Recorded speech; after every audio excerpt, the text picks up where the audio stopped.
La grande rentrée citoyenne, une initiative d'Intelligence Magazine.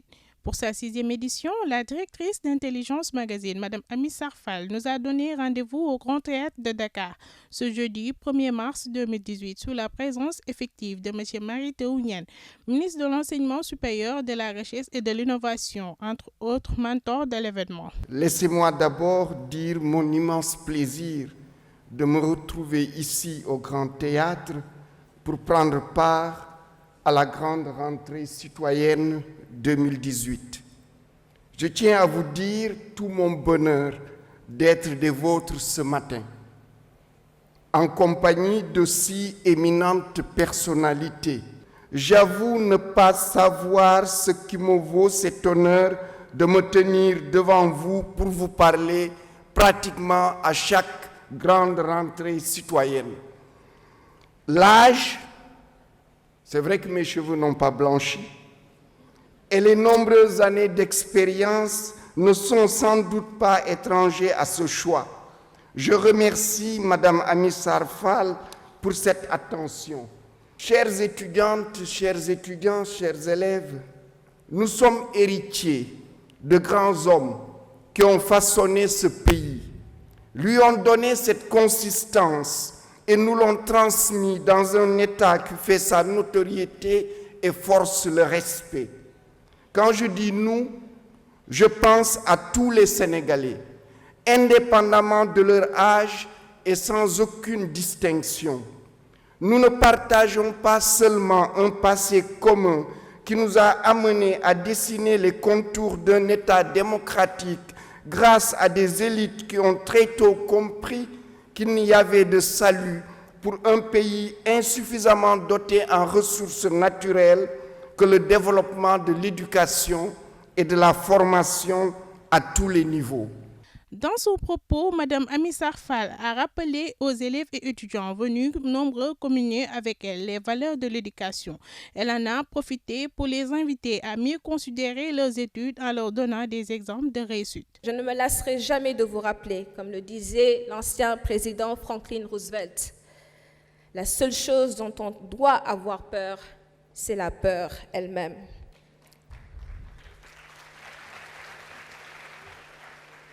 La peur d'entreprendre, la peur d'oser, la peur de définir sa trajectoire, la peur de se distinguer, la peur d'être tout simplement soi-même. Cette peur qui paralyse vos ambitions au point de vous faire oublier que ce monde vous appartient tout autant que quiconque, que vous avez été doté du pouvoir de créer votre trajectoire, votre entreprise, car vous êtes les architectes de votre avenir.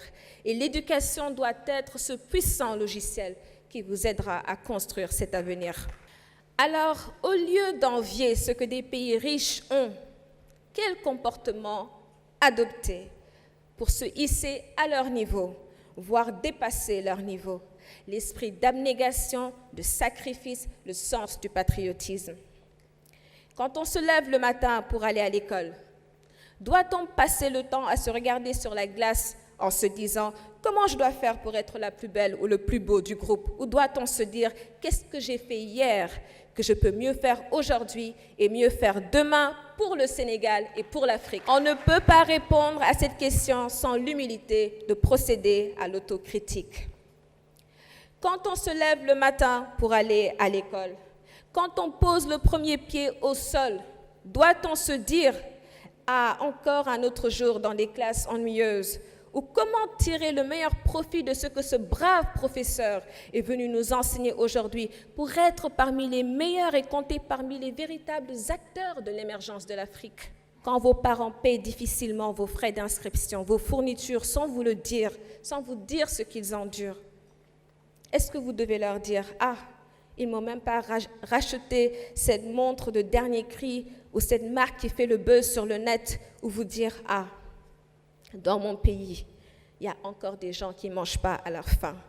Pendant que je me lève pour aller à l'école, des jeunes de mon âge risquent leur vie, là sous mes yeux, entre deux camions, pour avoir de quoi ramener à la maison et s'offrir le seul repas de la journée avec leurs parents. Pendant que je me plains, une fille est en train de grandir loin de l'amour de ses parents. Il est de mon rôle, chers frères et sœurs, de vous dire que si je suis ici aujourd'hui, c'est grâce à ces deux personnes, mes parents.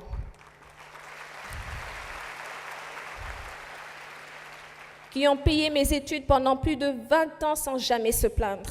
Aujourd'hui, quand je dois faire face, je dois dire peut-être même 23 ans, quand je dois faire face à mes obligations personnelles et professionnelles, je me rends compte à quel point les fins de mois peuvent être serrées, mais les parents, eux, ne vous disent jamais rien. Seul un parent veut votre réussite au-delà de la sienne. Donc merci aux parents et des applaudissements pour nos parents. Des applaudissements forts pour les parents. De venir partager leur expérience et parcours quelque peu épineux avec le public. Quand bien même haïssable par les philosophes selon Ramatoulaye Mbengue, mentor, le moi a répondu présent dans presque tous les discours de nos mentors désignés cette année pour parler d'eux-mêmes aux élèves et étudiants.